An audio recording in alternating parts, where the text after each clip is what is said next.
जय हिंद, वंदे मातरम।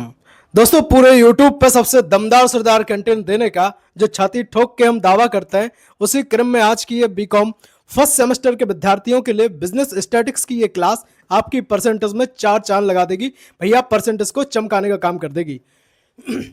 दोस्तों, यूनिट 1 को संपूर्ण कंप्लीट कर देंगे। इस क्लास को देखने के बाद आपको किसी मॉडल सीरीज से कहीं से भी पढ़ने की जरूरत नहीं पड़ेगी, ना कोई आपको दूसरी वीडियो देखने की जरूरत पड़ेगी। विश्वास रखिएगा। एक बात और बताएंगे, उसके बाद क्लास को स्टार्ट करेंगे। मुझे पता है, क्योंकि हर बच्चे के पास टाइम की कमी होती है भैया, प्रतियोगी परीक्षाओं की तैयारी को लेकर या अन्य वो काम करता है, मैं समझता हूं।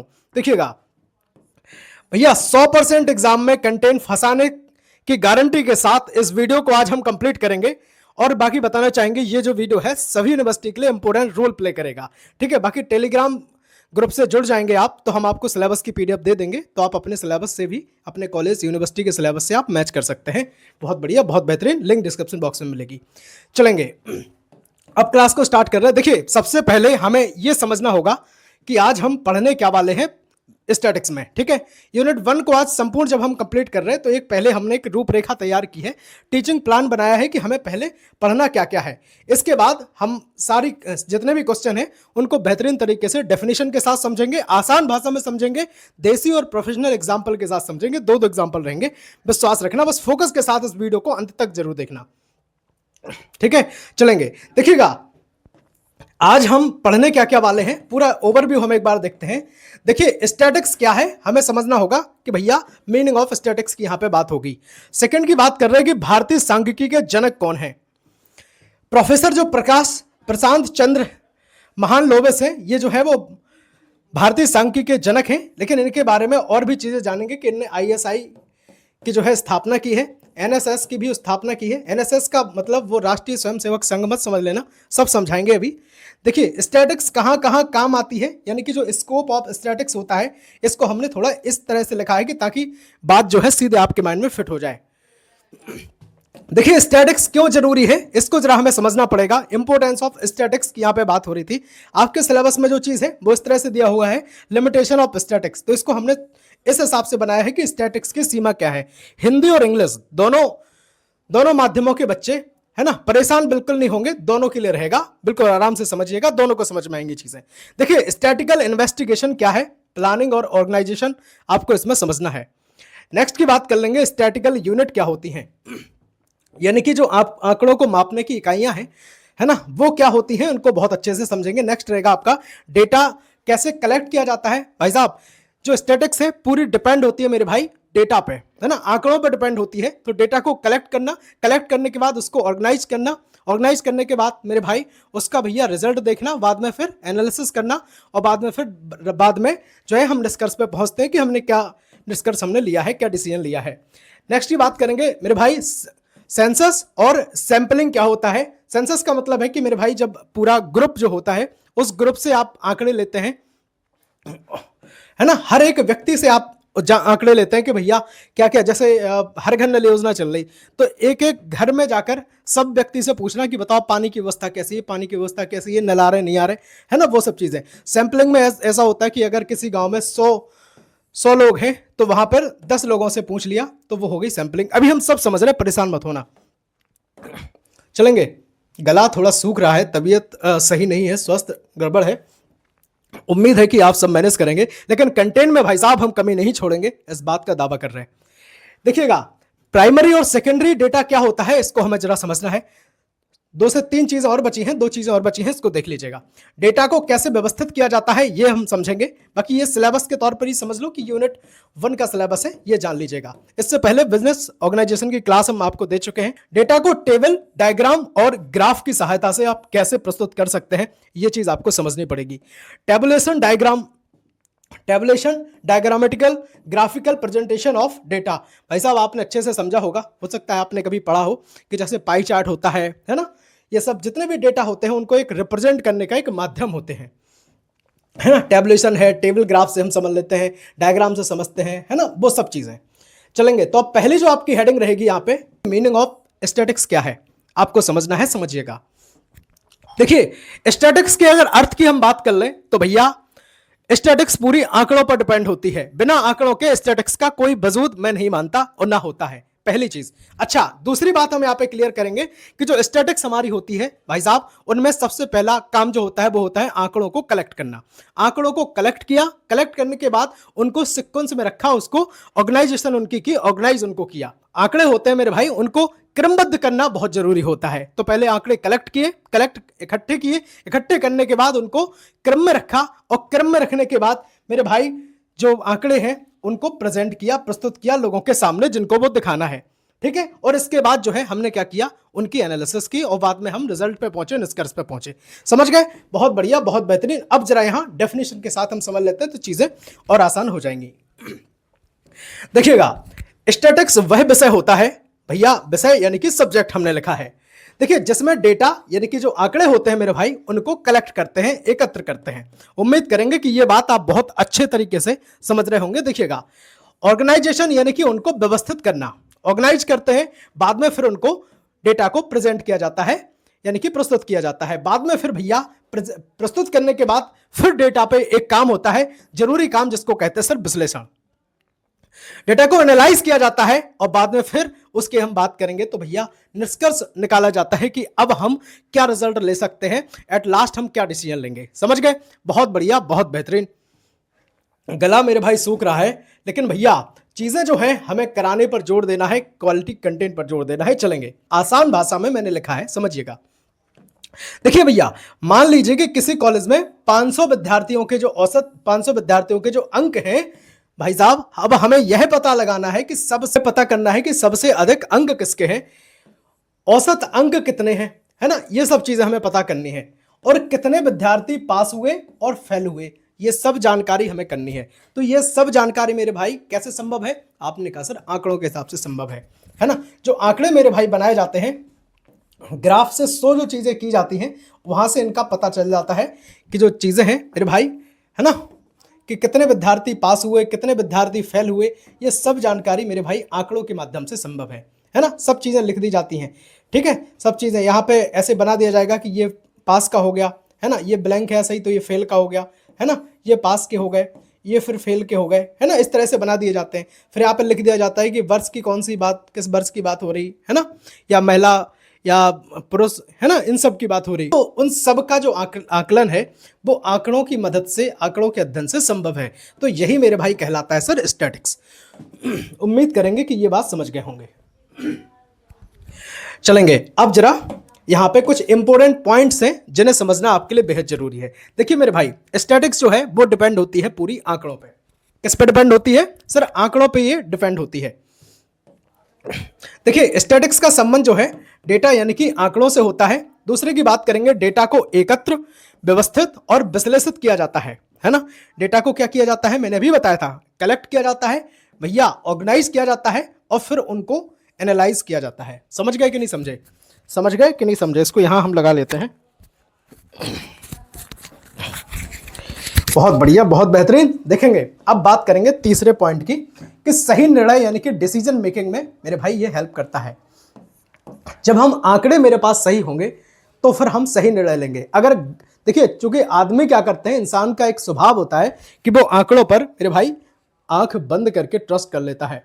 तो अगर आंकड़े जो है वो गलत दिखाए जाएंगे, तब फिर भैया लोग उस पर गलत ट्रस्ट कर लेंगे और चीजें गड़बड़ हो जाएंगी। नेक्स्ट ही बात करेंगे बिजनेस बैंकिंग में। भैया एजुकेशन सेक्टर में, गवर्नमेंट सेक्टर में बहुत जगह इनका आंकड़ों का यूज होता है ना, इन सब में ये उपयोगी होते हैं। 5 नंबर पॉइंट की बात करेंगे कि भविष्य की योजना यानी कि प्लानिंग बनाने में भी ये सहायता करते हैं। ठीक है, कौन करते हैं? तो आपने कहा सर स्टैटिक्स की बात यहाँ पे हो रही, आंकड़ों की बात यहाँ पे हो रही। बहुत बढ़िया। अच्छा, अगर अभी भी बात एकदम क्लियर नहीं हुई है तो कोई भी मेरे भाई बहन परेशान नहीं होंगे, हम जरा देसी एग्जाम्पल के साथ अपनी बात यहाँ पे रखेंगे। सुनिएगा, देखिएगा, एक दुकानदार भैया पूरे महीने की बिक्री को देखकर पता लगाता है कि कौन सा सामान जो है मेरे भाई सबसे ज्यादा बिका है। यह क्या है? यही स्टैटिक्स का उपयोग है ना। अब वो अपने आंकड़ों से पता चला लेगा कि सबसे ज्यादा सामान बिक कौन सा रहा है, फिर उसी की क्या करेगा, वो उसी को थोड़ा ज्यादा लाएगा मात्रा में, फिर उसको ज्यादा बेचेगा। समझ गए? और ज्यादा बेचने से क्या होगा मेरे भाई, वो अपना ज्यादा प्रॉफिट, मुनाफा कमाएगा, है कि नहीं? कमाएगा कि नहीं कमाएगा? चलेंगे, अब देखिए यहाँ पे प्रोफेशनल एग्जाम्पल के साथ थोड़ा हम चीजों को समझते हैं। देखिए, अमेजोन और फ्लिपकार्ट के जो ग्राहक हैं उनकी खरीदारी डेटा का विश्लेषण करके उनकी पसंद नापसंद के प्रोडक्ट जो है वो अमेजोन, फ्लिपकार्ट ये दिखाते हैं। बाकी उनका फीडबैक भी रहता है वहाँ पे कि आप अपना फीडबैक दीजिए, है ना, रिव्यू दीजिए, तो वो चीज़ें हैं।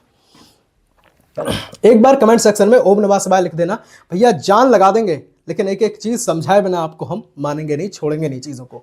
वो कहते हैं ना, जब तक तोड़ेंगे नहीं मेरे भाई तब तक छोड़ेंगे नहीं। एक बार कमेंट में ओम नमः शिवाय जरूर लिख दीजिएगा। बात करेंगे दूसरे क्वेश्चन की। कहने का मतलब दूसरा जो कॉन्सेप्ट है, दूसरी हेडिंग है, उसको हम जरा समझ लेते हैं। देखिए, भारतीय सांख्यिकी के जनक कौन है?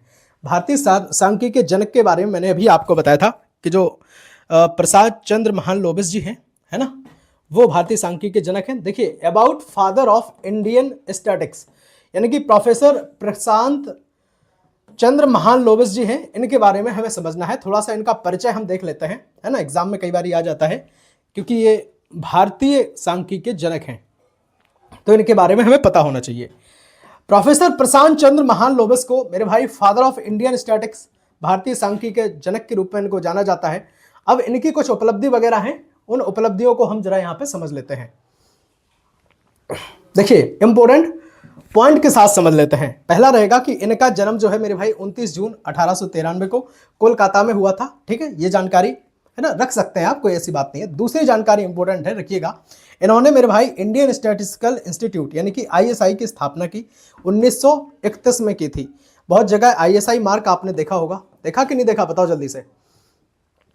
तीसरे की बात करेंगे, इन्होंने नेशनल सैंपल सर्वे यानी कि NSS की शुरुआत में महत्वपूर्ण योगदान मेरे भाई इनने दिया था। अब बहुत सारे भाई बहन NSS को देख करके, मैंने पहले कहा था कि भैया कंफ्यूज मत होना, इसका मतलब राष्ट्रीय स्वयंसेवक संघ नहीं है, ये नेशनल सैंपल सर्वे है ना। सैंपल के तौर पर जो सर्वे किया जाता है उसको कहते हैं सर NSS। बात करेंगे चौथे पॉइंट की कि भारत की जो द्वितीय पंचवर्षीय योजना थी, है ना, आप बताओ पंचायती व्यवस्था भारत में कब से लागू हुई, है ना, एक बार कमेंट में बताएंगे। और कहां से लागू हुई, किस राज्य से भारत की लागू हुई? क्या नागौर जिले की बात होती है राजस्थान के, है ना, एक बार कमेंट में बताएंगे। और तत्कालीन उस समय के जो PM थे वो कौन थे, ये बात हमें आपसे कमेंट में जाननी है। मैं देखना चाहता हूं कि आपकी तैयारी किस लेवल पर चल रही है ना। पंचवर्षीय योजनाएं कब से शुरू हुई, सब बताना हमें एक बार कमेंट में लिख करके, है ना। सबके कमेंट पढ़ते हैं हम, ये मत सोचना कि किसी का नहीं पढ़ते, भैया सबका कमेंट पढ़ते हैं, रिप्लाई भी करते हैं। महालनोबिस डिस्टेंस का भी इनने प्रशस्त सांख्यिकी योगदान इनका इसमें भी रहा है। ठीक है, अब जरा एग्जाम पॉइंट के तौर पर अगर हम सीधा देखें कि प्रोफेसर PC महालनोबिस जी को फादर ऑफ इंडियन स्टैटिक्स कहा जाता है, इस बात को आप ध्यान रखिएगा। बहुत बढ़िया, बहुत बेहतरीन। चलेंगे, बात करेंगे नेक्स्ट स्लाइड की। नेक्स्ट स्लाइड है आपकी कि स्टैटिक्स कहां कहां काम आती है, इसको जरा समझना पड़ेगा, यानी कि स्कोप ऑफ स्टैटिक्स की यहां पे बात होगी। समझ रहे कि नहीं समझ रहे? बहुत बढ़िया। देखिए, स्कोप ऑफ स्टैटिक्स देखेंगे जरा। डेफिनेशन के तौर पर हमने एक चीज लिख दी है कि स्कोप का अर्थ होता है कि जो स्टैटिक्स का उपयोग किन किन क्षेत्रों में किया जाता है। सिंपल सी बात है, इतनी बात तो आप समझ ही गए होंगे।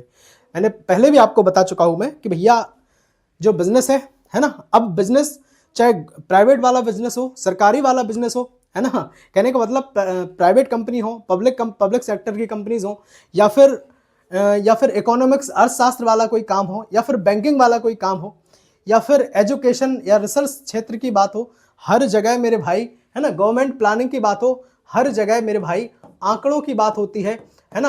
आंकड़ों की बात होती है सर, डेटा की बात होती है। किसकी बात होती है? डेटा की बात होती है। उम्मीद करेंगे कि ये चीज आप अपने माइंड में अच्छे से फिट करके चल रहे होंगे। चलिएगा, देसी एग्जाम्पल के साथ आपके माइंड में जरा हम फीड कर देते हैं। देखिए, दुकानदार बिक्री का हिसाब देख करके तय करता है कि अगली बार कौन सा सामान मेरे भाई ज्यादा मंगाना है ना। तो ये चीज वो क्या करता है, पहले से डिसाइड कर लेता है कि ये सामान मेरा ज्यादा बिक रहा है, तो जिस हिसाब से जो सामान ज्यादा बिकेगा उसकी बिक्री की संख्या वो बढ़ाएगा तभी जब वो उसको ज्यादा मात्रा में स्टॉक करेगा अपने यहाँ। समझ गए? देखिए, प्रोफेशनल एग्जाम्पल के साथ समझ लेते हैं। देखिएगा, जैसे सरकार जनगणना यानी कि जो सेंसस है उनके आंकड़ों के आधार पर नई योजनाएं मेरे भाई बनाती है।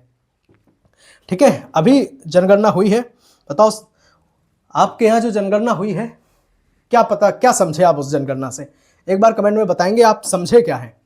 बात करेंगे चौथे पॉइंट की। चौथा कंसेप्ट आपके डिस्प्ले पर रहेगा, स्टैटिक्स क्यों जरूरी है। इंपोर्टेंस ऑफ स्टैटिक्स की यहाँ पे बात होती है कि जो स्टैटिक्स है उसका क्या योगदान है आपके रियल लाइफ में, और ये चूंकि आवश्यक क्यों है, प्रश्न ये बनेगा, एग्जाम में बनेगा, 100% बनेगा, परेशान मत होना, आता है, हमेशा से आता रहा है। देखिए मुख्य जो महत्व है, मेन इंपोर्टेंस की यहाँ पे बात कर लेते हैं। तो पहला रहेगा कि सही निर्णय लेने में मदद करता है। देखिए डेटा के हिसाब से अगर हम निर्णय लेंगे तो ये सही निर्णय भी लेने में हेल्प करेगा, लेकिन अगर गलत डेटा हमने समझ रख लिया वहां पे तब फिर पूरा रिजल्ट ही बदल जाएगा। इस चीज को आपको ध्यान रखना चाहिए। ठीक है, बहुत बढ़िया, बहुत बेहतरीन। बिजनेस ऑर्गेनाइजेशन के साथ साथ भैया ये हम इसका वो बिजनेस कम्युनिकेशन भी कंप्लीट करेंगे, प्लस बिजनेस कम्युनिकेशन के साथ साथ इंट्रोडक्शन टू कंप्यूटर एप्लीकेशन वो भी कंप्लीट होगा। ठीक है, बाकी इसको तो हम कंप्लीट कर ही रहे, परेशान मत होना। स्टैटिक्स पूरी पढ़ा देंगे हम, बिल्कुल परेशान मत हो। एक क्लास में चूंकि एक यूनिट हम कंप्लीट कराते आए हैं, पहले भी कराया था, तो अभी भी भैया ऐसा ही होगा कि एक क्लास में एक यूनिट देंगे और लास्ट में आपको मैराथन दे करके भी आपकी चीजें खत्म कर देंगे, परेशान मत होइएगा। ठीक है, बस विश्वास रखिएगा अपने इस भाई पर। अगर आप विश्वास के साथ चीजें देखिएगा, मैं क्या हूं, एक देसी आदमी हूं, देसी व्यक्ति हूं, तो देसी अंदाज में मैं आपको चीजें कराता हूं, है ना। बहुत ज्यादा हाई प्रोफेशनल तरीके से आप पढ़ना चाहते हैं तो भाई साहब सीताराम, है ना। लेकिन एक एक बात आपके माइंड में फिट करने की बात रहेगी तो फिर आप ये प्लेटफॉर्म मत छोड़िएगा। एक एक बात भी फिट होगी दिमाग में और चीजों को बहुत बेहतरीन अंदाज में भी हम आपके लिए लेकर के आए हैं और कंटेंट में हमेशा क्वालिटी लाते हैं और लाते रहेंगे। दूसरे पॉइंट की यहां पे बात करेंगे कि भैया भविष्य की योजना बनाने में भी ये सहायक होता है। फ्यूचर प्लानिंग में भी स्टैटिक्स की या फिर आंकड़ों की भैया हम हेल्प लेते हैं और ये हेल्प करती है। बिजनेस की प्रगति मापने में सिंपल सी बात है, बहुत सारी जो कंपनियां हैं या तो वो सेल्स रिपोर्ट चेक करती हैं और वहां से वो पता लगा लेते हैं कि भैया क्या कितनी बिक्री हुई है, कितना जो हमें मुनाफा हुआ है, कितना लॉस हुआ है, कौन सा सामान ज़्यादा बिका है। वो सब चीज़ों का जो एनालिसिस है वो डेटा के आधार पर वो बड़ी बड़ी कंपनियां करती हैं। ठीक है, अच्छा देखिए जैसे आप भी अगर एग्जाम देने जाते हैं तो आप PYQ देखते हैं, पिछले सालों के क्वेश्चन देखते हैं कि सबसे ज्यादा जो क्वेश्चन है वो किस टॉपिक से पूछे गए, है ना। तो एक आइडिया आप लगाते हैं, तो वो सब चीजें वो कहीं ना कहीं सब चीजें मेरे भाई वो आपकी सर डेटा में ही रहेंगी। किस में रहेंगी सर? डेटा के आधार पर ही रहेंगी। देखिएगा 5 नंबर की बात करेंगे, गवर्नमेंट पॉलिसीज बनाने में भी भाई ये सहायता करती है, इस चीज को आप याद रखेंगे। चलिएगा देसी एग्जाम्पल के साथ अब हम आपको बताते हैं यहाँ पे, अगर बात क्लियर नहीं हुई है तब की हम यहाँ पे बात कर रहे हैं। देखिए किसान क्या करता है, पिछले वर्ष की फसल देख करके, पिछले वर्षों की वो फसल देखता है, फिर बाद में वो तय करता है कि भैया अब जब बताओ हम अगली फसल की योजना हम कैसे बनाएं, क्या हम बो दें, है ना, कि किस में ज़्यादा मुनाफा हो, किसकी पैदावार अच्छी होगी। तो वो सब चीज़ें क्या करता है, पिछले साल की फसलों का एक टारगेट देखता है कि भैया ये मिट्टी कैसी है ना, इस मिट्टी में सबसे ज़्यादा पैदावार किस फसल को बोने पर होती है। तो ये सब चीज़ों का आंकड़ा किसान भी मेरे भाई, किसान भाई भी बनाते हैं, है ना। प्रोफेशनल एग्जांपल के साथ समझ लेते हैं, जैसे कंपनियां जो है वो सेल्स रिपोर्ट देखती हैं और अपनी मार्केटिंग स्ट्रेटजी मेरे भाई वो तैयार करती हैं, सिंपल सी बात है। 5 नंबर की बात करेंगे कि स्टैटिक्स की सीमाएं क्या है मेरे भाई, लिमिटेशन ऑफ स्टैटिक्स की यहां पे बात होगी। ठीक है, बहुत लोगों को मेरा देसी अंदाज समझ में आता है, चीजें पढ़ाने में पढ़ने में भी उन्हें बहुत मजा आता है, मुझे पढ़ाने में भी बहुत अच्छा लगता है।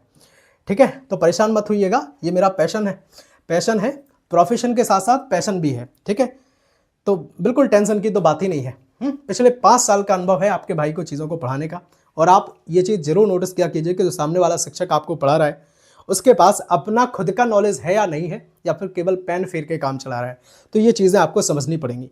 ठीक है, प्लेलिस्ट एक बार विजिट कीजिएगा, बाकी सब्सक्राइब कर लो और टेंशन फ्री हो जाओ अपनी बीकॉम से, है ना। 3 साल हम आपके काम आएंगे, हर सेमेस्टर में हम आपके काम आएंगे। देखिएगा पहले की बात करेंगे, पहला पॉइंट रहेगा स्टैटिक्स केवल न्यूमेरिकल डेटा पर काम करती है, इस चीज को ध्यान रखिए, है ना। यहाँ पे कोई थ्योरी की बात नहीं होगी, न्यूमेरिकल डेटा पे स्टैटिक्स मेरे भाई काम करती है। दूसरे पॉइंट की बात करेंगे, गलत डेटा से गलत रिजल्ट मिलता है, ये इसकी लिमिटेशन है। ध्यान रखिएगा, आप जब भी आकलन करें, जब भी आप एनालिसिस करें, उससे पहले आपको ये चीज ध्यान रखनी पड़ेगी कि जो आप डेटा रख रहे हैं ना, देखिए बहुत सारे जैसे न्यूज चैनल भी हैं या तमाम ऐसी चीजें हैं, अगर लोग आपको आंकड़े बताते हैं तो लगता है कि भैया वो कहते हैं ना कि आंकड़े कहते हैं कि ये इतने % लोग बेरोजगारी की दर से, है ना, बेरोजगारी की दर में है, इतने % लोग जो है, मतलब ऐसा वैसा सब चीजें बताते हैं। तो आंकड़े अगर गलत दिखाएंगे, वो हम तो एक ह्यूमन नेचर होता है कि लोग आंकड़ों पर विश्वास करते हैं, लेकिन अगर आंकड़े गलत हैं तो मुझे लगता है रिजल्ट सही नहीं मिलेगा। तीसरा पॉइंट है कि हर समस्या का समाधान स्टैटिक्स से नहीं हो सकता, इस चीज को भी आप याद रखेंगे। बात करेंगे नेक्स्ट पॉइंट आपके डिस्प्ले पे है, विशेषज्ञ यानी कि जो एक्सपर्ट है, एक्सपर्ट द्वारा विश्लेषण मेरे भाई आवश्यक है। इसका गलत उपयोग लोगों को भ्रमित कर सकता है, वही बात मैं कह रहा था। कि अगर गलत जो है वो डेटा दिखाया गया तो फिर भैया क्या होगा कि भ्रमित लोगों को कर देगा, है ना, परेशान वो हो जाएंगे। देखिए देसी एग्जाम्पल के साथ, है ना, इस चीज को जरा कंप्लीट करते हैं। देखिए अगर दुकानदार गलत बिक्री का हिसाब लिखेगा मेरे भाई तो पूरा परिणाम क्या होगा, गलत हो जाएगा। इस चीज को भी ध्यान रखेंगे ईमानदारी के साथ, है ना, ईमानदारी के साथ। भाई साहब वीडियो को लाइक करना ये आपकी जिम्मेदारी है अब, है ना। दम नहीं लेंगे जब तक चीजें कंप्लीट नहीं हो जाए, चाहे गला बैठ जाए एकदम, लेकिन दम हम नहीं लेंगे, है ना। भगवान शिव का भक्त हूं और उन्हीं के प्रेरणा के साथ मैं एक एक चीज कंप्लीट कराता हूं, तो परेशान होने की तो दिक्कत है नहीं आपको, है ना। देखिएगा बस फोकस बनाओ। प्रोफेशनल एग्जांपल के साथ समझ लेते हैं कि भैया गलत सर्वे डेटा के आधार पर कंपनी क्या है, गलत बिजनेस डिसीजन ले सकती है, फिर बाद में कंपनी घाटे में जा सकती है मुनाफा की जगह। नेक्स्ट रहेगा आपका स्टैटिक्स इन्वेस्टिगेशन क्या है बताओ। इसमें हम प्लानिंग भी समझेंगे, ऑर्गेनाइजेशन ऑफ स्टैटिकल इन्वेस्टिगेशन इसको भी हम समझेंगे। तो चलेंगे इसको हम जरा समझ लेते हैं। उससे पहले हम आपको एक चीज़ और दिखाना चाहेंगे, इसके बाद क्लास को आगे बढ़ा रहे हैं। देखिए बहुत सारे भाई बहन हमारे ऐसे होंगे जो नोट्स अपने नहीं बना पा रहे होंगे, है ना। ऐसा नहीं कि भैया हम आपको नोट्स बेच रहे हैं, अगर आप नोट्स बना सकते हैं, जो हम आपको टॉपिक वाइज क्लास दे रहे हैं वो आपके लिए बहुत बेहतरीन क्लास है। अगर आप कर सकते हैं तो आप कर लीजिए। अगर आप फिर भी मेरे भाई ये नोट्स जो है खरीदना चाहते हैं क्योंकि आपके पास टाइम नहीं है ना, या और कोई समस्या की वजह से आप नोट्स नहीं बना पा रहे, और इन नोट्स की खासियत ये है मेरे भाई कि ये जो नोट्स हैं अपने वो रहेंगे शॉर्ट और लॉन्ग आंसर के साथ। कैसे रहेंगे, short answer plus long answer, और इनमें गारंटी है भाई साहब 100% एग्जाम में क्वेश्चन अपने ही फंसेंगे, बाहर नहीं होगा। देखिए business organization, business statistics, business communication, introduction to computer application, इन सभी के नोट्स मेरे भाई मात्र 199 रुपए में हम आपको देते हैं, ठीक है। और इनकी बात कर लेंगे तो 399 में आपको 4 सब्जेक्ट के नोट्स प्लस वीडियो लेक्चर आपको मिल जाएंगे। देखिए ये जो चीज़ें हैं अभी चल रही, लेकिन जब एग्जाम आएगा तब हो सकता है कि भाई इनके प्राइजेस थोड़े बहुत हमें, है ना, कम या ज़्यादा करना पड़े, लेकिन अगर आप अभी लेना चाहते हैं तो अभी के लिए आपका यही प्राइस है, ठीक। 249 में आपको केवल वीडियो लेक्चर्स के नोट्स मिल जाएंगे, ठीक है, जिसमें हम वीडियो लेक्चर बना के देंगे आपको डिजिटल बोर्ड वाले, वो भी बहुत बेहतरीन अंदाज में, एक एक क्वेश्चन को हम आपको समझा देंगे। बाकी आप केवल नोट्स लेना चाहते हैं तो आप केवल नोट्स ले लें, उनमें भी समझाने की ट्रिक के साथ एक एक बात आपके माइंड में फीड करने की कोशिश की गई है। बाकी पूरे कलर्ड नोट्स हैं, परेशान मत होना। ऐसे नोट्स हैं कि आप उन्हें पढ़ेंगे तो एक ही बार में एक एक चीज़ माइंड में फिट होती जाएगी जैसे ही आप पढ़ते जाएंगे, ठीक है। आप चाहते हैं तो आप दिए गए व्हाट्सएप नंबर पर आप हमसे कांटेक्ट कर सकते हैं, ठीक है। चलेंगे अब जरा क्लास को हम आगे बढ़ा रहे हैं, क्लास को अब जरा हम आगे बढ़ा रहे हैं। देखिएगा नेक्स्ट पेज हम आपके लिए लगाते हैं। देखिए डेफिनेशन, परिभाषा की हम यहाँ पे बात कर लेते हैं कि भैया स्टैटिकल जो इन्वेस्टिगेशन होता है, देखिए किसी समस्या के समाधान के लिए डेटा को योजना बनाकर एकत्र करना, ध्यान रखिए, एकत्र करना, फिर उसको व्यवस्थित करना। जो मैंने अभी आपको बात बताई थी, जो स्टैटिक्स की परिभाषा थी कि किसी भी डेटा को क्या करना, समस्या के समाधान के लिए डेटा को कलेक्ट करना, फिर उसको ऑर्गेनाइज करना, फिर बाद में उसको क्या करना मेरे भाई, उसको आगे प्रस्तुत करना, प्रस्तुत करने के बाद उसको फिर विश्लेषित करना। ये जो प्रक्रिया है वही स्टैटिस्टिकल इन्वेस्टिगेशन कहलाती है। क्योंकि स्टैटिस्टिकल इन्वेस्टिगेशन में ध्यान रखिए 3-4 चीज़ें बहुत महत्वपूर्ण हैं। एक तो आपका वही कलेक्ट की हम बात कर रहे थे, तो कलेक्ट आपका बहुत जरूरी है, डेटा को आपको कलेक्ट करना पड़ेगा, है ना। कैसा करना पड़ेगा, कलेक्ट करना पड़ेगा। दूसरे की बात करेंगे, कलेक्ट के बाद आपको डेटा को ऑर्गेनाइज मेरे भाई आपको करना पड़ेगा, ठीक है। तीसरे की बात अगर हम करेंगे, ऑर्गेनाइज करने के बाद मेरे भाई आप उसको प्रेजेंट करेंगे। क्या करेंगे, डेटा को प्रेजेंट आप करेंगे। डेटा जब प्रेजेंट हो जाएगा फिर आपका जो टर्म आएगा वो फिर आपका आएगा एनालाइज का। इसके बाद आपकी एनालिसिस वाली प्रोसेस स्टार्ट होगी, समझ गए, बहुत बढ़िया। मुख्य स्टेप की यहाँ पे हम बात कर लेते हैं। पहला रहेगा उद्देश्य, यानी कि ऑब्जेक्टिव तय करना, ठीक है। ऑब्जेक्टिव तय करना सबसे पहला जो काम है कि भैया हमें काम है क्या एक्चुअल में, तो वो उसके लिए उद्देश्य को सबसे पहले बनाना। इसके बाद जब उद्देश्य आपका बन जाए तब फिर आप प्लानिंग करेंगे, ध्यान रखिए बात को, प्लानिंग करेंगे। अब जो आपका काम है वो यहां से स्टार्ट होगा। देखिए डेटा को आप क्या करेंगे, आपने कहा सर हम कलेक्ट कर लेंगे, ठीक है, डेटा आप कलेक्ट कर लेंगे। कलेक्ट करने के बाद भैया उसको प्रेजेंट करेंगे, और प्रेजेंट करने के बाद भैया डेटा जो है एनालिसिस करना स्टार्ट हो जाएगा डेटा का, ठीक है।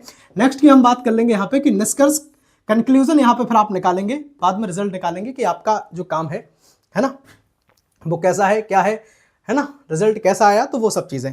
नेक्स्ट हम यहाँ पे बात कर लेते हैं देसी एग्जाम्पल के साथ। अब इस चीज को हम जरा कंप्लीट कर लेते हैं। देखिएगा, स्कूल का अगर शिक्षक है, पूरी कक्षा की परीक्षा परिणाम का विश्लेषण अगर वो मेरे भाई करता है, सुनिएगा बात, देखिए अब वो निकाल देता है कि भैया स्कूल में कितने लोग पास हुए हैं, कितने लोग फेल हो गए, कितने लोगों ने कितने फीमेल स्टूडेंट है जिनने टॉप किया है ना, और मेल स्टूडेंट में कितने कितने ने टॉप किया, फीमेल मेल में कितना, है ना, कितने ज्यादा अच्छा स्कोर किया है। तो वो सब चीजें निकालता है मेरे भाई, वो सब चीजें कहीं ना कहीं वो डेटा से ही फाइंड करता है। चलेंगे प्रोफेशनल एग्जाम्पल के साथ समझ लेते हैं जरा। यहाँ पे देखिए, प्रोफेशनल एग्जाम्पल में है कि किसी कंपनी द्वारा नया प्रोडक्ट लॉन्च करने से पहले मार्केट सर्वे मेरे भाई करना स्टैटिस्टिकल इन्वेस्टिगेशन का उदाहरण होता है। इस चीज को ध्यान रखेंगे, है ना। एक बार कमेंट में बताओ आप किस यूनिवर्सिटी से क्लास देख रहे हैं, पसंद आ रही कि नहीं आ रही, है ना, एक बार बता देना। स्टैटिस्टिकल यूनिट क्या होती है, जरा यूनिट को हम जरा यहाँ पे डिस्कस कर लेते हैं। चलेंगे थोड़ा फास्ट, अब हम चल रहे हैं। देखिए, स्टैटिस्टिकल यूनिट समझने से पहले हमें उसकी डेफिनेशन थोड़ी एक सेकंड के लिए हम समझ लेते हैं। देखिए, स्टैटिस्टिकल यूनिट वह माप होती है, वह यूनिट होती है जिसके आधार पर डेटा को कलेक्ट करके उनको मेजर किया जाता है। ठीक है, उनको कलेक्ट किया, फिर बाद में उनको हमने मापा। अब ये मापते जो हैं वो चाहे लंबाई में मापे, है ना, कैसे भी मापे, समय में मापे, तो वो सब चीजें होती हैं। देखिए, मुख्य बातों के साथ हम यहाँ पे जरा समझ लेते हैं तो आपको चीजें और ज्यादा क्लियर हो जाएंगी। पहला रहेगा इसमें कि डेटा मापने का ये आधार होती है। कौन होती है आधार, तो स्टैटिस्टिकल यूनिट की हम यहाँ पे बात कर रहे हैं। नेक्स्ट ये बात कर लेंगे कि यूनिट स्पष्ट होती है। भैया स्पष्ट होनी चाहिए, क्लियर होनी चाहिए कि हम काम किस यूनिट का कर रहे हैं, किस यूनिट में हम माप रहे हैं। तीसरा पॉइंट रहेगा कि सही ऑब्जर्वेशन में एक जैसी यूनिट होनी चाहिए। सभी जितने भी ऑब्जर्वेशन है सब में एक जैसी ही यूनिट रखेंगे। चौथा है सही यूनिट से सही रिजल्ट मिलता है। सही बात है ना। पांचवा, देखिए ये काम की चीज है कि यूनिट जो है संख्या में हो, वजन में हो, लंबाई में हो, समय में हो, किसी में भी हो सकती है, कोई ऐसी बात नहीं है। ऐसा नहीं केवल वजन में। अब आप आंकड़े जो है वो वजन के आंकड़े प्रस्तुत कर सकते हैं, है ना, कि चार व्यक्ति हैं, आप कोई 55 किलो का है, ठीक है, कोई 60 किलो का है, कोई 40 किलो का है, इस तरह से इसका रख सकते हैं। लंबाई भी लंबाई में रख सकते हैं किसी वस्तु की, किसी चीज की। समय भी रख सकते हैं। तो आंकड़े किसी में भी हो सकते हैं, संख्या में भी हो सकते हैं, किसी चीज में हो सकते हैं, परेशान मत होइएगा। देखिए, हो सकता है कि जो चीजें हम यहाँ पे करा रहे हैं आपको लगे कि सर जो लिखा यहाँ पे कम है। भाई साहब, लिखा कम हो सकता है, लेकिन जब आप परीक्षा में लिखने बैठेंगे ना तो आपको कहीं और से कुछ देखने की जरूरत नहीं पड़ेगी। पेन उठाएंगे और आप लिखते चले जाएंगे। ठीक है, इतनी चीजें आपके माइंड में सीधी फिट हो जाएंगी। देसी एग्जांपल से समझ लो। गेहूं को मेरे भाई किलोग्राम में और दूध को मेरे भाई लीटर में, है ना, इन्हें सब में मापा जाता है। तो अगर आंकड़े हमें निकालने हैं तो वो सब चीजें हम निकाल सकते हैं बहुत आसानी से। प्रोफेशनल एग्जांपल है, समझ लीजिए। देखिए, कंपनी अपने सेल्स डेटा को यूनिट सोल्ड या फिर रेवेन्यू के आधार पर मेरे भाई मापती है। डेटा को कलेक्ट कैसे करेंगे, है ना। अब डेटा को कलेक्ट करना ये आपकी हो सकता है, आपको लगे कि भैया कैसे कलेक्ट किया जाए, तो परेशान मत होइएगा, अभी समझ लेते हैं। देखिए, मेथड ऑफ इन्वेस्टिगेशन जो है आपके सिलेबस में है, तो उसको हमने लिखा कि डेटा को कलेक्ट कैसे करेंगे। तो इसको कलेक्ट करने के लिए मेरे भाई थोड़ी सी डेफिनेशन है। डेटा एकत्र करने के लिए जो विभिन्न तरीकों के मेथड होते हैं, बहुत सारे जो रूल्स वगैरह होते हैं, है ना, तरीके होते हैं, उनको कहते हैं मेथड ऑफ इन्वेस्टिगेशन। समझ गए। अब इनमें थोड़ी सी मेन जो मेथड है उनको जरा हम समझ लेते हैं।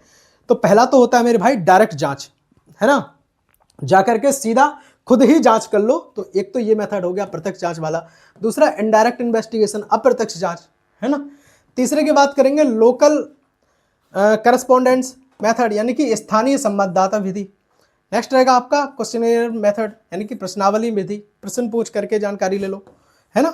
ऐसे भी डेटा कलेक्ट किया जा सकता है कि बताओ कि फलानी चीज फलाने ऐसे टाइम में कितनी हुई, क्या है ना। शेड्यूल मेथड, यानी कि अनुसूची विधि, तो ये चीज भी होती है।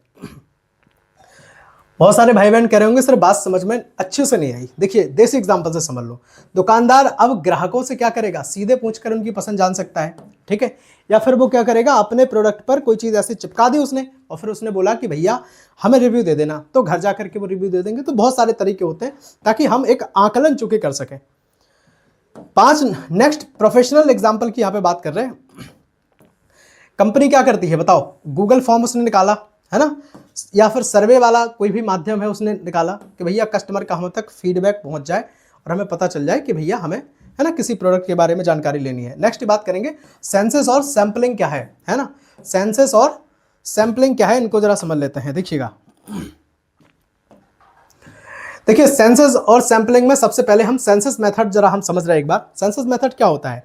देखिए संपूर्ण जो ग्रुप है पूरा, बहुत सारे लोग हैं एक समूह में हैं, उनसे प्रत्येक व्यक्ति से एक एक जानकारी ले लेना। मान लिया 100 लोग एक ग्रुप में खड़े हैं, 100 व्यक्ति से पूछना कि भाई बताओ, जैसे कहीं पे कोई काम हो रहा था, ठीक है, तो जैसे ब्रिज बन रहा था, तो 100 लोगों से पूछना कि बताओ कि आपने ब्रिज के बारे में क्या देखा, है ना। प्रत्येक व्यक्ति से जाकर के जानकारी लेना। तो ये हो गया आपका सेंसस मेथड। अच्छा सैंपलिंग में क्या होता है? 100 लोग वहां खड़े हैं और ब्रिज अगर कोई बन रहा है तो फिर वो जानकारी लेगा भैया, कोई भी जो पूछने वाला होगा सैंपलिंग में, तो 5-6 लोगों से 10 लोगों से उसने पूछ लिया, एक तरीके से सैंपल उसने उठा लिया। उम्मीद करेंगे कि ये बात अच्छे से माइंड में आपके फिट हो गई होगी। देखिएगा आसान भाषा के साथ जरा समझ लेते हैं। जब पूरी पॉपुलेशन संपूर्ण समूह से डेटा मेरे भाई लिया जाता है तो उसको कहते हैं सर सेंसस। क्या कहते हैं? सेंसस कहते हैं। एक भी टॉपिक नहीं बचेगा। जब हमने 100% गारंटी ली है तो विश्वास रखना अपने इस भाई पर, एक भी टॉपिक नहीं बचेगा, सब कंप्लीट कराएंगे। और नोट्स के भैया बहुत लोग कह रहे हैं सर नोट्स में आप पैसे ज़्यादा हैं, आप बताओ हमें 199 रुपये जब आपके चारों सब्जेक्ट के नोट्स दे रहे हैं, प्लस हम आपको इसमें माइनर के भी नोट्स दे रहे हैं, क्या ज़्यादा है? 50 रुपये का आपका मॉडल भी नहीं आएगा, आपको मॉडल लेने की जरूरत ही नहीं पड़ेगी, फालतू में मॉडल में पैसे वेस्ट करना, है ना। मात्र 50 रुपये में मेरे भाई एक सब्जेक्ट के कंप्लीट नोट्स मिल जाएंगे। और इनमें तो गारंटी भी जब हम 100% ले रहे हैं कि क्वेश्चन यहाँ से आएगा एग्जाम में, ठीक है, तो फिर आएगा। बहुत लोग ऐसे भी हो सकते हैं कि जो कहें कि भैया 50 इसमें जो मॉडल है उसमें बहुत सारे, भैया हो सकता है 200-300 पेज मॉडल में आपको देखने को मिल जाए। अपने में ऐसा नहीं है, अपने में मात्र भैया पूरे अगर हम देखें सब कुछ मिला ले तो हो सकता है कि बहुत ज़्यादा जाएगा तो 100 पेज जाएंगे, 100 पेज भी नहीं जाएंगे तो 80 पेज के आसपास में आपका काम हो जाएगा, है ना। मुझे लगता है कि 80 से बहुत हार्ड जाएंगे तो 80 से 100 पेज आपके रहेंगे और कलर्ड पूरी चीज़ें रहेंगी ताकि आपको समझ में एक एक बात आ जाए। इतनी अपनी भाई की इस गारंटी है ना। 2-2 एग्जाम्पल हम रखते हैं, यहाँ भी 2 रख रहे हैं, वहाँ पे भी 2 रखे हैं और सटीकता के साथ क्वेश्चन हमने बनाए हैं। देखिए एग्जाम्पल से समझ लेते हैं भैया, है ना। सेंसस मेथड, जैसे भारत की जनगणना है, पॉपुलेशन जो है उसको कहते हैं सर इंडियन पॉपुलेशन सेंसस। कहते हैं कि नहीं कहते? बताओ। बाकी हमने आपको बातें समझाई दी है कि एक एक व्यक्ति से जानकारी लेना, समझ गए होंगे। अब सैंपलिंग मेथड यानी कि नमूना विधि क्या है, इसको जरा समझ लेते हैं। देखिएगा आसान भाषा के साथ समझ लो पहले, है ना। आसान भाषा के साथ यहां हम इस चीज को कंप्लीट कर लेते हैं। देखिए जब पूरी पॉपुलेशन में से कुछ लोगों को, मतलब कुछ लोग जैसे सैंपल का चयन करके उनका डेटा मेरे भाई कलेक्ट किया जाता है। मैंने कहा था ना अभी कि 100 विद्यार्थियों में से 100 विद्यार्थियों का सर्वे करना, माफ कीजिएगा 1000 विद्यार्थियों में से 100 विद्यार्थियों का सर्वे करना, या मैंने कहा था कि 100 विद्यार्थियों में से 10 लोगों का या 10 विद्यार्थियों का सर्वे करना। तो इस हिसाब से तो एग्जाम ट्रिक में मैंने लिखा है, तो इस चीज़ को भी आप भूलेंगे नहीं। एग्जाम ट्रिक ध्यान रखेंगे कि सेंसस जो है सभी लोगों से यहाँ पे डेटा कलेक्ट किया जाता है और सैंपलिंग में क्या होता है, कुछ चुने हुए लोगों के द्वारा ही डेटा हम कलेक्ट करते हैं। उम्मीद करेंगे कि ये बात भी आपने बहुत अच्छे अंदाज में समझी होगी, ठीक है। चलेंगे नेक्स्ट जो आपका है प्राइमरी और सेकेंडरी डेटा क्या है। प्राइमरी डेटा और सेकेंडरी डेटा के बारे में समझेंगे। देखिएगा प्राइमरी डेटा क्या होता है? प्राइमरी डेटा होता है कि भैया किसी चीज को हम खुद से उसका सर्वे करते हैं, है ना। सेकेंडरी डेटा होता है कि किसी ने कोई सर्वे पहले से किया होगा और उनके जो आंकड़े निकाले हैं उन्हीं पर हम विश्लेषण करते हैं, ठीक है, तो वो होता है सेकेंडरी। चलेंगे प्राइमरी डेटा को हम देख लेते हैं। प्राइमरी डेटा होता है मेरे भाई कि जब डेटा पहली बार स्वयं कलेक्ट किया जाता है उसे कहते हैं सर प्राइमरी डेटा। अभी मैंने आपको बात बताई थी कि खुद से जो डेटा हम कलेक्ट करें, है ना, तो वो होगा प्राइमरी में जाएगा। एग्जाम्पल, आपने स्वयं सर्वे करके डेटा इकट्ठा कर लिया, ठीक है, तो ये क्या है आपका प्राइमरी डेटा हो गया। और जब आप किसी ने डेटा पहले से कलेक्ट किया हुआ है और उस डेटा पर आप सर्वे कर रहे हैं या फिर आप उस डेटा का आंकलन कर रहे हैं, एनालाइज कर रहे हैं, तो वो आपका जाएगा सर सेकेंडरी डेटा में। एक भी चीज छूटेगी नहीं। मैं बार बार आपसे कहता हूं कि टीचर का आंकलन बहुत जरूरी है कि जो सामने आपको व्यक्ति पढ़ा रहा है उसका खुद का अपना नॉलेज है या नहीं है। चलेंगे सेकेंडरी डेटा की यहां पे बात करेंगे जिसको सर द्वितीयक आंकड़े कहते हैं। ईमानदारी के साथ भैया वीडियो देखते हैं, है ना, वीडियो लाइक नहीं करते हैं तो ये गलत बात है। आपकी दक्षिणा, गुरु दक्षिणा का काम करेगी एक लाइक आपकी, है ना। तो एक बार वीडियो को लाइक जरूर कीजिएगा, ठीक है। मुझे भी बहुत खुशी होगी कि मैं जो काम कर रहा हूं आप सबको मेरे भाई पसंद आ रहा है। चलेंगे देखिए, जो डेटा पहले से किसी बुक या रिपोर्ट, वेबसाइट या गवर्नमेंट रिकॉर्ड में पहले से दर्ज है, उपलब्ध हो, तो उस डेटा को कहते हैं सर सेकेंडरी डेटा कहा जाता है। चलेंगे एग्जाम्पल देखिएगा, सेंसस रिपोर्ट या फिर आरबीआई रिपोर्ट से जो डेटा लिया जाता है ना, यानी कि किसी दूसरे सोर्स से हमने डेटा उठाया और उस पर हमने काम किया, वो सेकेंडरी डेटा, और जो डेटा हमने खुद से कलेक्ट किया वो प्राइमरी डेटा। समझ गए कि नहीं समझे? समझ गए या नहीं समझे? बताओ एक बार सैंपलिंग मेथड बताओ जल्दी हमें कमेंट में एक बार सैम्पलिंग मेथड को लिख दो, ठीक है। नेक्स्ट आपका लास्ट है इस वीडियो का, है ना। 11 टॉपिक इसमें थे, संपूर्ण सिलेबस को हमने डिस्कस किया है इसमें, ठीक है। लोग 3 से 4 पार्ट देते हैं, 2-3 पार्ट दे देते हैं 1 यूनिट का। भैया हम ऐसा करते ही नहीं है, मुझे पता है एक बच्चे के पास टाइम कम होता है, तो एक क्लास में 1 यूनिट संपूर्ण कंप्लीट। देखिएगा डेटा को कैसे व्यवस्थित और प्रस्तुत किया जाए, इसको देखिए।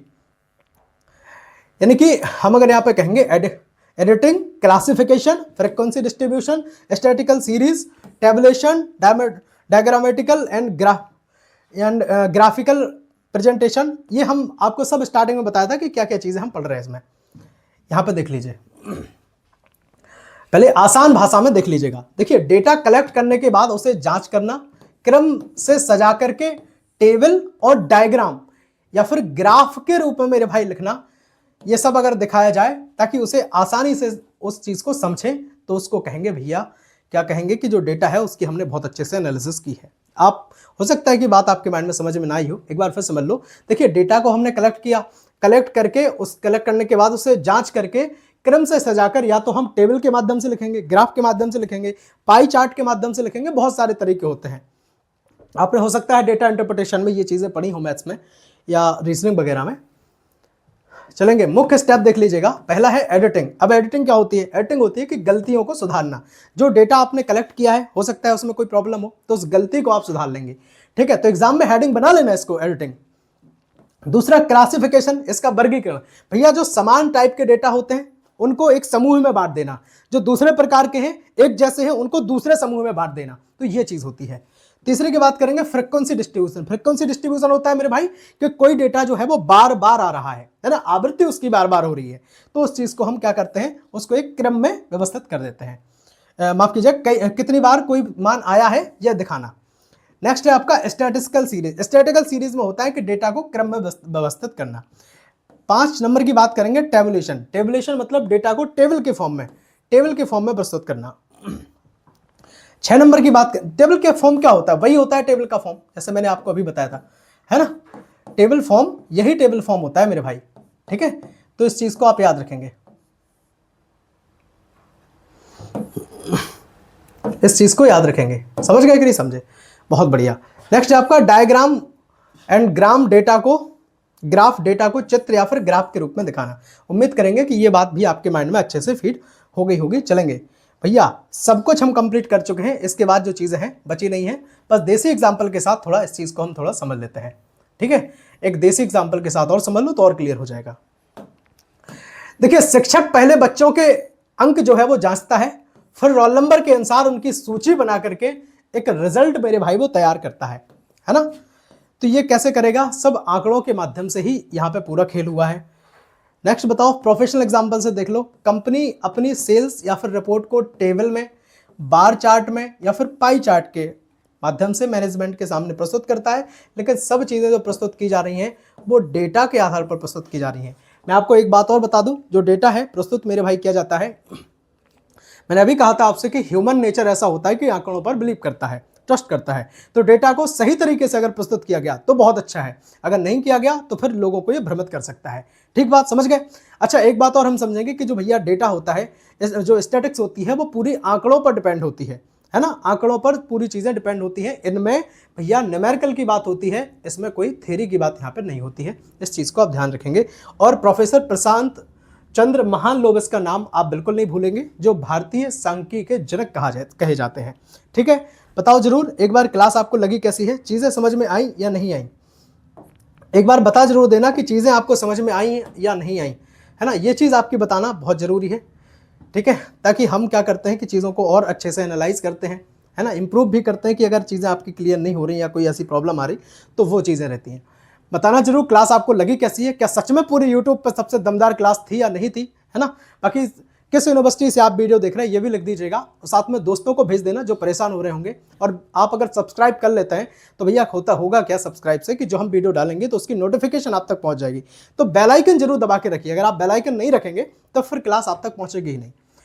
तो एक चीज़ और बताएं मेरे भाई कि देखिए, अगर आप किसी और की मदद करते हैं कि भैया वो परेशान है कि उसको क्लास नहीं मिल रही, अगर आप उसको एक क्लास पहुंचा देंगे तो उसका भला हो जाएगा। अगर उसका भला हो गया तो भगवान आपका भी भला कर देंगे, ठीक है। अगर आप किसी का भला करते हैं तो ईश्वर आपका भी भला करते हैं, ठीक है। एक बार कमेंट में ओम नमः शिवाय सब लिखेंगे, और बताइएगा जरूर क्लास कैसी लगी है। पसंद आई है तो वीडियो को लाइक करना है, बिल्कुल करना है, और दोस्तों को भेजना है। सब्सक्राइब करके टेंशन फ्री हो सकते हैं अपनी बीकॉम से। चलेंगे, बताना नेक्स्ट क्लास किस सब्जेक्ट की देखना पसंद करेंगे, ठीक है, बता जरूर देना, हम सबके कमेंट पढ़ते हैं। और जो जो क्वेश्चन आपसे पूछे वो बताना। बाकी नोट्स के लिए ये चीज़ें हैं, है ना, देख लीजिए अपने हिसाब से चाहिए हो। बाकी चाहे तो अपने नोट्स खुद आप बना सकते हैं, ठीक है। दिए गए व्हाट्सएप नंबर पर आप हमें कांटेक्ट कर सकते हैं। मिलते हैं अगले वीडियो में, तब तक के लिए जय हिंद, वंदे मातरम। सभी को ओम नमः शिवाय, सीताराम, राधे राधे।